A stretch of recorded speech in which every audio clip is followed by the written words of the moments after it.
অসুস্থ সন্তানকে বাঁচাতে হাজার কিলোমিটারের বেশি পথ পায়ে হেঁটেছেন দক্ষিণ আমেরিকার দেশ চিলির এক মা।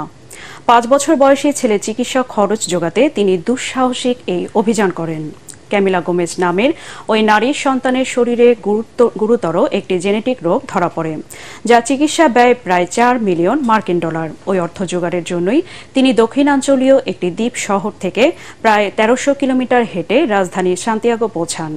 পথে হাজারো মানুষ ক্যামিলা গোমেজকে অভিনন্দন জানান। বুধবার দেশটির প্রেসিডেন্ট গ্যাব্রিয়েল বোরিকের সাথেও দেখা করেন ক্যামিলা।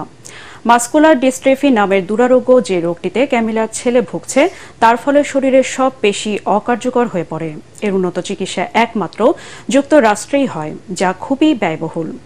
ক্যামিলার পায়ে হেঁটে দীর্ঘযাত্রা ঠেকাতে চিলির স্বাস্থ্য মন্ত্রণালয় কয়েকবার উদ্যোগ নিলেও তা ব্যর্থ হয়। ১ মাসেরও বেশি সময় ধরে হেঁটে রাজধানীতে পৌঁছান তিনি।